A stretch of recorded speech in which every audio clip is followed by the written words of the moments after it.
Good evening আমার বন্ধু বান্ধব আত্মীয় স্বজন যে যেখানেই আছেন, আশা করি ভালো আছি। আমিও আপনাদের প্রার্থনার করে ভালো আছি।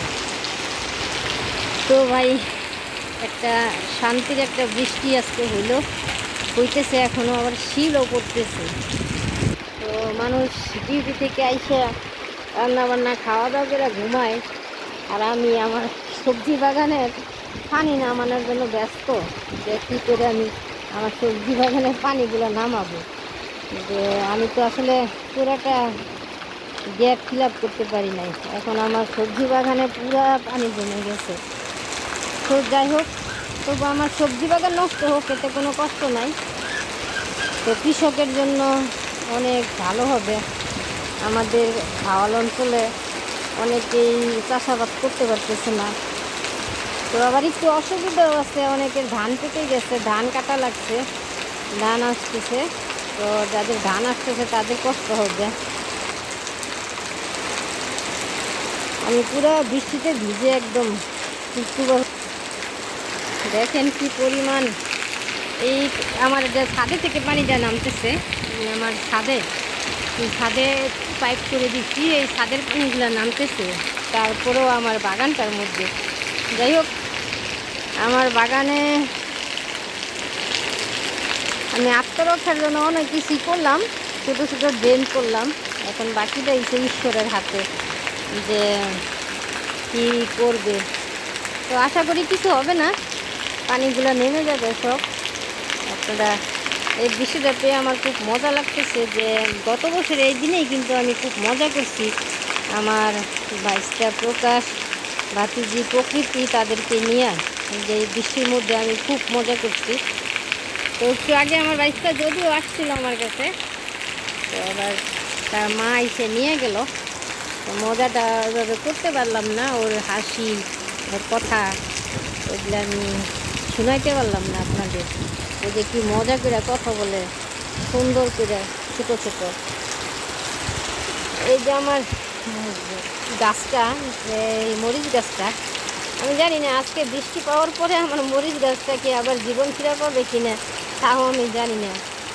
তো ঈশ্বরকে বলতেছি, ঈশ্বর আমার মরিচ গাছটাকে তুমি বাঁচাইয়া দাও, কারণ আমার এত একটা শখের মরিচ গাছ, বইলে এটা প্রকাশ করতে পারবো না। তো বৃষ্টিটা খুব ভালো লাগতেছে দেখতে, সিনারি। আমার এইখানে দাঁড়াইয়া আমাদের পুরো রাস্তার দুই সাইড সব দেখা যায়। কি পরিমাণ বৃষ্টি হচ্ছে, কি সুন্দর একটা দৃশ্য, সিনারি, খুব ভালো লাগতেছে। যদিও বৃষ্টিতে ভিজলে অসুস্থ হয়ে যাব জানি, এরপরও আনন্দ ধরে রাখতে পারতেছি না, বিদায় বৃষ্টিতে ভিজলাম, যে না একটু বৃষ্টিতে ভিজি।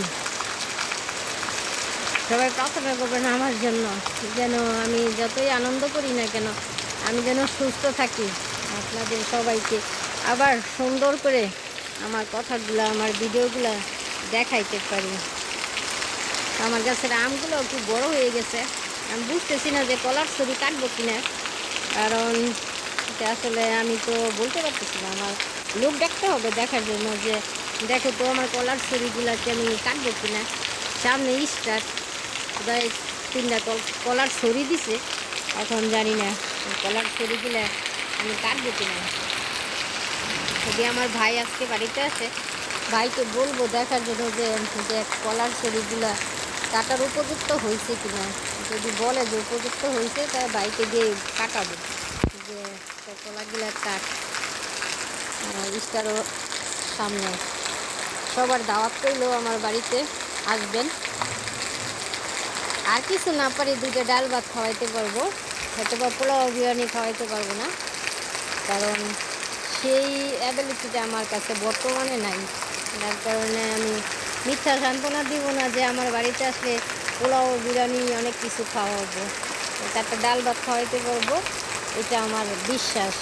তো যদি মনে করেন যে না, বাবলি এত বলতেছে, বাবলির বাড়িতে একটু যাই, দেখে আসি, আপন যদি মনে করেন, প্রিয়জন যদি মনে করেন, আর যদি প্রয়োজন মনে করেন, তাহলে আসার দরকার নাই। আমি কারো প্রয়োজন হতে চাই না, আমি প্রিয়জন হয়ে থাকতে চাই। যে প্রয়োজনের সময় বাবলি, প্রয়োজন শেষ, বাবলিরও শেষ। তাহলে আমি কারো প্রয়োজন হয়ে বাঁচতে চাই না, আমি সবার প্রিয়জন হয়ে বাঁচতে চাই। আপনারা সবাই আমার জন্য প্রার্থনা করবেন। ধন্যবাদ সবাইকে।